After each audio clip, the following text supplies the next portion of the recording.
सजात्म स्वरूप परम गुरु शुद्ध चैतन्य स्वामी ने नमः। गाथा 73 में हमने देखा, मैं एक शुद्ध ममत्वहीन हूँ और ज्ञान दर्शन से पूर्ण हूँ। इसमें ही स्थित रहकर, लीन रहकर शीघ्र सभी कर्मों को क्षय करूँ।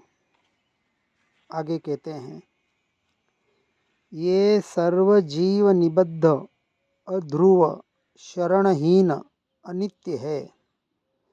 ये दुख फल जान के इनसे निवर्तन जीव करे। पुद्गल के और जीव के दोनों को यथार्थ, दोनों का स्वरूप जानकर, सुनकर, समझकर, श्रद्धान कर, जैसा है वैसा। जब तक श्रद्धान का अर्थ ये नहीं कि सिर्फ आत्मा का श्रद्धान हो गया, इसका मतलब सम्यक दर्शन हो गया। स्व पर का यथार्थ श्रद्धान, पर से अपनी वृत्तियों का हटना, मैं मेरापना जड़ मूल से 100% मान्यता में, श्रद्धान में हटना। थोड़ा थोड़ा नहीं, यहाँ कोई परसेंटेज नहीं होता है कि 50% और 75%। हमें ये तो नहीं, लेकिन इसमें तो रस है। सभी प्रकार का रस, नवरस जो हमने बताए, निश्चय की अपेक्षा से समझने का प्रयास करना, व्यवहार से तो जो उनके नाम है उससे ही पता चल जाता है। तो ये जो रस, ये जो एकत्व बुद्धि, ये जो मैं मेरापना, परद्रव्य और उसके निमित्त से होने वाले प्रभाव इनमें पड़ा है, ये जड़ मूल से जब तक नहीं जाएगा, सामने बेटा हो, पत्नी हो, माता पिता हो, घर हो, गाड़ी हो, बंगला हो, और वहाँ अपना अधिकार लग रहा हो, तो समझना कहीं न कहीं मिथ्या बुद्धि पड़ी हुई है। और क्या कह रहे हैं, ये सर्व जीव निबद्ध जो अध्रुव है, शरणहीन है, अनित्य है, और इसलिए दुख और दुख के फल को देने वाले हैं। जब तक इसमें से मैं मेरापना नहीं छूटेगा, चौथे गुणस्थानक में वस्तुएं या घर परिवार नहीं छूटता है, उनका मैं और मेरापना छूटता है। बहुत जने घर में रह के कहते हैं हमें तो कोई मैं मेरापना नहीं है। अब चेक करना अपने भीतर में, नहीं ये तो बहुत अच्छी बात है, लेकिन जिसका घर में मैं मेरापना नहीं है, उसका यदि घर में कोई कर्तव्य न हो, कोई काम न हो, तो वो घर में रहे कैसे? आप धर्मशाला में या कहीं बाहर होटल में घूमने फिरने जाते हैं, आश्रम में जाते हैं, आपको पता ही है मेरा यहाँ कोई अधिकार नहीं है।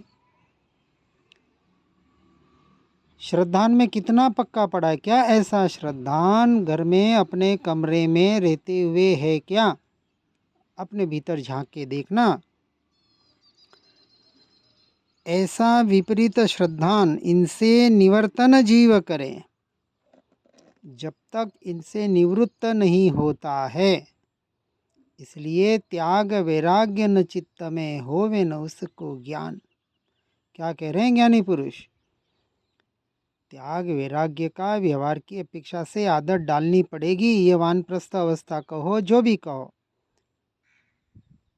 घर से छूटे बगैर घर के प्रति, परिवार के प्रति, देह के प्रति आसक्ति, मोह, मूर्छा जाएगी कैसे? अपने आप को चेक करें और अपने आप को न ठगें। आगे गाथा 144 में कह रहे हैं, सम्यक्त्व और सुज्ञान की जिस एक को संज्ञा मिले, नय पक्ष सकल विहीन भाषित, वो समय का सार है। समय का सार कौन? अपना स्वभाव, मैं, आत्मा, त्रिकाली ध्रुव तत्व। जब तक परद्रव्य प्रभाव से निवृत्ति नहीं होगी, पूरा मार्ग निवृत्ति मुक्ति और त्याग वैराग्य का है। बाह्यांतर दोनों, बाह्य और अभ्यंतर। हमें भीतर से तो आसक्ति नहीं कह के अपने आप से अपने आप का छल मत करो। यहाँ कह रहे हैं जिसको सम्यक्त्व या सुज्ञान की संज्ञा मिलती है। किसको मिलती है? समकित अर्थात सम्यक दर्शन की प्राप्ति, अर्थात सुज्ञान की प्राप्ति। क्यों ज्ञान से अज्ञान से हटा। दो बात आती है ना, मिथ्यात्व और अज्ञान। मिथ्यात्व में विपरीत मान्यता और अज्ञान का अर्थ है ज्ञान स्वभाव का भान न होना। मिथ्यात्व जाने से सम्यक दर्शन प्रकट हुआ और सम्यक दर्शन प्रकट हुआ तो अज्ञान सुज्ञान बना। ये जिनको संज्ञा मिली अर्थात जिनके भीतर प्रकट हुआ, ऐसा जिन्हें लग रहा है, वो कैसे कह रहे हैं? ऐसा आत्मा कैसे होता है? अपना चेकिंग करना। नय पक्ष सकल विहीन भाषित। सारे नए पक्षों से, नए निक्षेप, प्रमाण, जीव स्थानक, मार्गणा स्थानक, गुण स्थानक, ये द्रव्य गुण पर्याय के भेद, जितने भी सप्तभंगी जिस अपेक्षा से स्याद्वात की शैली से बताने का प्रयास किया गया, अब उसको सुनकर समझकर अब अंत में क्या करेगा? नयातिक्रांत और पक्षातिक्रांत होना। यदि मैं दिगंबर हूँ, किसी मान्यता में अटके हुए हैं, किसी क्रियाकलापों में किसी का आग्रह है, ऐसा ही होना, ऐसा ही होना, अरे भाई ठीक है, आप अपने लिए करें, नहीं तो दूसरों के प्रति द्वेष बुद्धि आ जाती है। देखो हम इतना करते हैं, ये तो बिल्कुल गंदे लोग हैं, ऐसे हैं वैसे हैं, ये नहीं करते वो नहीं करते। ये क्रिया करने वालों का सबसे बड़ा रोना होता है। सम्यक दर्शन हुआ नहीं, प्रतिमाएं ले लेते हैं और दूसरों की द्वेष बुद्धि करने में बैठ जाते हैं। नापसंद करना भी द्वेष बुद्धि है, निषेध करना ठीक है। अभी धर्म कहाँ है? एक तरफ तो कहते हैं नहाने धोने में धर्म नहीं, और दूसरी तरफ उसका निषेध करते हैं, उनसे घृणा करते हैं। सम्यक दर्शन का अर्थ समता भाव, ज्ञाता दृष्टा रहो और अपने स्वभाव में रहो। इसलिए कि यहाँ कह रहे हैं स्पष्ट, गाथा 144, नय पक्ष सकल विहीन भाषित। सारे नए पक्षों से, सारे आग्रहों से छूट जाता है। और छूटने का अर्थ भाषा में भी वैसा ही प्ररूपण होता है। फिर हाँ, गलत को गलत कहेगा, सही को सही कहेगा। लेकिन एक बात समझना वापस, जो क्रिया आत्मलीनता की ओर, स्वभाव की ओर न ले जाए, उस क्रिया का मोक्ष मार्ग में कोई लेना देना नहीं है। व्यवहार की अपेक्षा से, गुणस्थानक की अपेक्षा से समझना बराबर। जब सचित अचित का त्याग पांचवी प्रतिमा बताई है, स्वस्त्री का त्याग सातवीं प्रतिमा ब्रह्मचर्य प्रतिमा में आता है। अब कहाँ कहाँ क्या लागू करना, अभी सम्यक दर्शन है नहीं और सचित अचित का आग्रह लेके बैठे हैं।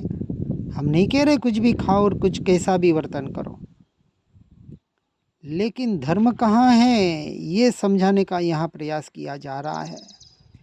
व्यवहार होता है, परंतु यहाँ सच्चा व्यवहार, बाहर के व्यवहार को व्यवहार नहीं कहा मोक्ष मार्ग में।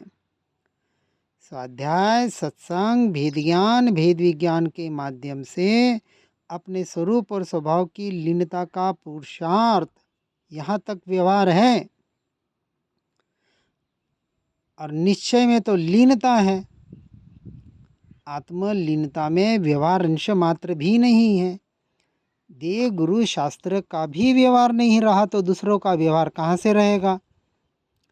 और जब आत्मा में लीन नहीं होता है अपने स्वरूप और स्वभाव की स्थिरता नहीं होती है, तब अपने भूमिका के अनुसार बाहर का व्यवहार होता है। और ऐसे जीव का सदाचारमय जीवन होता ही है, क्योंकि वो फालतू की कमाई उसे नहीं चाहिए, उसे लखपति करोड़पति नहीं बनना है। 2 टाइम की रोटी सीधी तरीके से मिल रही है तो वो क्यों पाप के काम करेगा? बिल्कुल नहीं करेगा। सम्यक दृष्टि जीव सम्यक तो सन्मुख भी नहीं करेगा। श्रीमद जी तो कहते हैं कि 1 टाइम की रोटी तुझे यदि सुकून से मिल रही है तो संतोषी हो जा और परद्रव्य पर भावों से हटकर स्वभाव का आश्रय करके मोक्ष मार्ग में लग जा। ये मनुष्य भव की सफलता है। हम तो कमाइयों पे कमाई करे जा रहे हैं और वापस धर्म कुछ खर्चा कर लिया, कुछ लाख करोड़ खर्चा कर लिया, कोई आश्रम बना लिया, कोई मंदिर मूर्ति बना ली, अपने आप को धर्मी मान लेते हैं। पैसे से एक अंश मात्र भी धर्म नहीं होता, अरे पुण्य भी नहीं होता। पुण्य इसलिए नहीं होता, पुण्य उसको कहा गया कि जहाँ अनासक्त भाव से किया हुआ दान व्यवहार,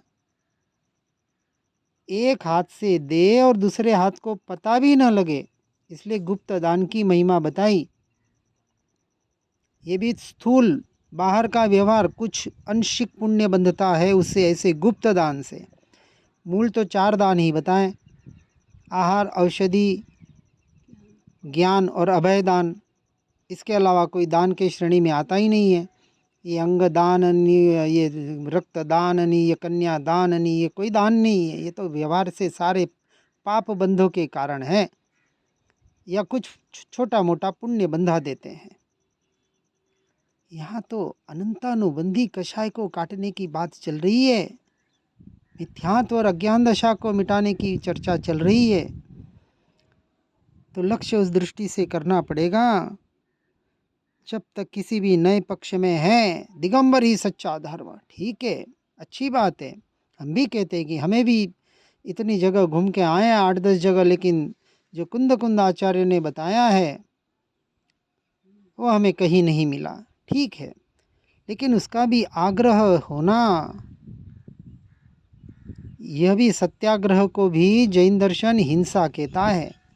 अपने लिए ठीक है, किसी वाद विवाद में फंस के अपने कषायों को, अपने भावों को बिगाड़ने का प्रयास मत करो। अपना काम करो और चुपचाप पतली गली से निकल जाओ। यही मोक्ष का वास्तविक मार्ग है। इसलिए सर्वसंग परित्याग और एकांतवास की बार बार यहाँ उपदेश दिया जाता है। जैसे ही आप संपर्क में आ गए, अब विचार करो, सत्संगी के संपर्क में भी हम उतनी, क्या कहते हैं कि उतना पुरुषार्थ नहीं कर पाते हैं, तो इन गृहस्थों के संपर्क में रह के आप अपना काम करना चाहते हैं तो विचार करना। और वो भी इस पंचम काल में, ऐसी इतनी भौतिक सुख सुविधाओं में, ऐसे निकृष्ट काल कहो या ऐसा शरीर जहाँ हमें मिला, ऐसी मानसिकता मिली कि जहाँ अपने आप को टिकाना इतना भारी काम हो गया है, उसमें रह के हम अपना काम करना चाहते हैं। सारे विद्वान पंडित घर पे रह के चर्चा कर रहे हैं, क्यों कर रहे पता नहीं पड़ रहा है बात। और साधु संत सिर्फ छूटने की बात कर रहे हैं। दोनों का समन्वय करो। विद्वान पंडितों की बात अपनी आत्मा के लिए लो, और साधु संत जो समाज संसार से छूटने की बात करती है वो वहाँ से लो, और दोनों का समन्वय करके, व्यवहार निश्चय का समन्वय करके अपना काम करो। घर पे रह के नहीं। 60 साल के बाद तो बिल्कुल नहीं। मैं तो बार बार कहूँगा। फिर अपनी अपनी योग्यता, अपनी अपनी मान्यता। आगे गाथा 145 में कहते हैं, है कर्म अशुभ कुशील अरु, जानो सुशील शुभ कर्म को, किस रीति होय सुशील, जो संसार में दाखिल करे। अब विचार करो, आगे बढ़ के एक स्टेप आगे बढ़े और कह रहे हैं, अशुभ कर्म कुशील है, पाप का बंध कराने वाले हैं, अर्थात अधोगति में ले जाने वाले हैं। और सुशील कर्म, शुभ कर्म, ये बाहर के दया, दान, व्रत, जप, तप, पूजा पाठ, ध्यान आदि सर्व बिना आत्मा के लक्ष्य वाले शुभ कर्म बंधाकर, ठीक है, देवलोक में या कोई एक आध गति आपको अच्छे पुण्य के आधार पर सुख सुविधाएं प्रदान करने में सहायक बन सकती है, परंतु अब विशेषता से कह रहे हैं, किस रीति होय सुशील जो संसार में दाखिल करे। अशुभ को, पाप को तो सारी दुनिया हेय मानती है, छोड़ने योग्य मानती है, परंतु 99% लोग जो शुभ में धर्म मान रहे हैं, सुशील में धर्म मान रहे हैं, पुण्य को धर्म मान रहे हैं, क्रियाओं को ही धर्म मान रहे हैं, उनके लिए विशेष बात है कि जो पुण्य, जो सुशील, जो बाहर की क्रियाएं धर्म के नाम पर की जाने वाली संसार में ही दाखिल करने वाली हो, बंध का ही कारण बने, तो लोहे की बेड़ी और सोने की बेड़ी, जो बेड़ी बांधने का काम करे, संसार में भटकाने का काम करे, उसको सुशील भी कैसे कहेंगे आप? जैन दर्शन एक ऐसा दर्शन है जो निश्चय की अपेक्षा से पुण्य को भी पाप की श्रेणी में डालता है। कौन सा पुण्य?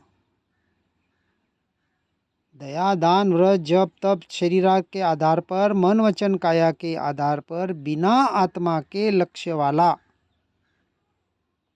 जहाँ आत्मलीनता का कोई प्रयास न हो, स्वभाव और स्वरूप की जिसे खबर न हो, ऐसे जीवों के लिए पुण्य भी, अरे इतनी बात बता दी कि मुनि व्रत धारण करें, 100% आहार विहार निहार जैना पंच महाव्रत और 28 मूलगुण सबका बिल्कुल 100%, 100% पालन करें, बिल्कुल उसमें दोष न लगाएं, फिर भी मोक्ष का अधिकारी नहीं है यदि आत्मज्ञान नहीं है तो।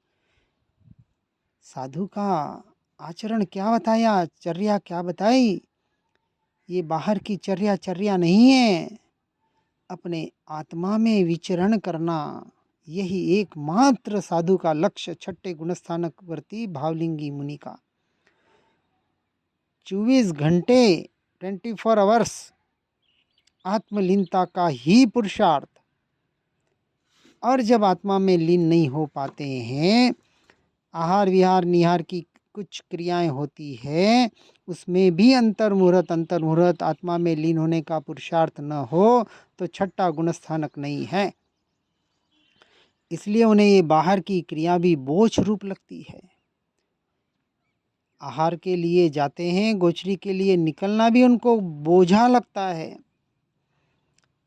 मिला तो सहजता से, इसलिए नियाणा अर्थात नियम लेके निकलते कि ऐसा ऐसा मिलेगा तो ही लेना है। सिर्फ बाहर से वेश परिवर्तन करके अपने आप का छल न करें। जिस भूमिका में है उस भूमिका के अनुसार अपना जीवन जिएं और निरंतर उससे आगे बढ़ने का प्रयास और पुरुषार्थ करें। और एक बात ध्यान रखें, सम्यक दर्शन मात्र हमारा लक्ष्य नहीं है, और जिसने सिर्फ सम्यक दर्शन को ही लक्ष्य बनाया है उसे मोक्ष का लक्ष्य नहीं है। और सम्यक दर्शन केवल ज्ञान और मोक्ष का लक्ष्य का अर्थ है इनके लक्ष्य से भी, इनके विकल्पों से भी, इनकी इच्छाओं से भी रहित होकर एकमात्र अपनी आत्मा का लक्ष्य, अपने स्वरूप और स्वभाव का लक्ष्य। सब भूल जाएं, सम्यक दर्शन हुआ नहीं हुआ, कैसे होगा, क्या होता है, ठीक है, एक बार बराबर समझ लें। बहुत भ्रांतियों में जीव जी रहे हैं आत्मानुभूति के नाम पर। कैसी आत्मानुभूति होती है, कैसा आनंद उछलता है, क्या होता है, ऐसा क्या अद्भुत होता है। कोई कहते हमारा आत्मा यहाँ वहाँ जाके आया, हमने प्रत्यक्ष देखा। अरे क्या, कैसे देखा प्रत्यक्ष? जो केवल ज्ञान का विषय, असंख्य प्रदेश, अनंत गुण, यहाँ सम्यक दर्शन, यथार्थ, इतना टंकोत्कीर्ण श्रद्धान अर्थात पर द्रव्य पर भावों का अश्रद्धान, आत्मा की ऐसी रुचि कि पर की रुचि बिल्कुल न रहे, मजबूरी में करना पड़े, वो बात अलग है। शरीर की अवस्था से, संसार की अपेक्षा से। बात को बराबर सुनकर समझकर अपने जीवन को आत्ममय बनाने का प्रयास और पुरुषार्थ करें। इसी भावना के साथ ओम नमः सिद्धम। जिन वाणी के ज्ञान से हो सम्यक श्रद्धान, हो चारित्र महान और पाऊँ पद निर्वाण। जहाँ वाणी के ज्ञान से सूझे लोकालो, सो वाणी मस्तक नमो सदा देत हूँ धो।